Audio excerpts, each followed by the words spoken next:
लुकाचे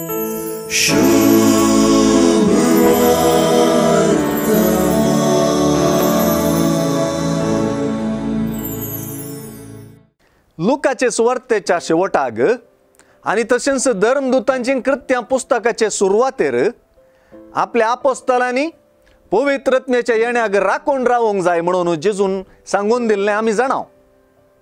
जुआंवची सुवार्ताय हेच दिशेन येवंकासच्या पवित्रत्म्याच्या मिसांवां विशीं जायत्यो नव्यो गजाली प्रवादी रितीन सांगतना ह्या आत्म्याक राखून रावच्याक शिसांतय उमेद भरता.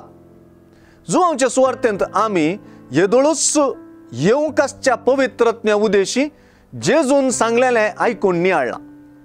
आयचे सुवार्तेंत पवित्रत्म्याच्या येवपा विशांतली गजाल जेजूच्या वचपाचे गजालींत गुंतल्या.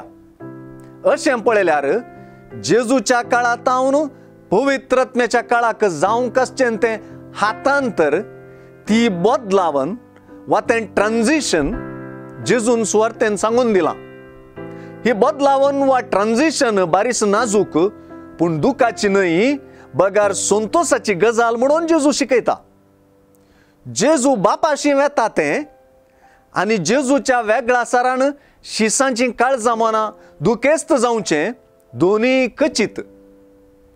पूण वेगळ्या साराचे दुखीन ती फुडें येवंकासच्या बरेपणाक जेजू चड वत्तू दिता. शिसांनी खंतीन बुडचें, जेजूची हाजरी तांचे थंय कितल्या म्हत्वाची म्हणल्यार रुजवात. जेजू तांच्या जिविताचें केंद्र आनी दिशा आसलो. आतां पवित्रोत्मोय तांकां हेंच जातलो.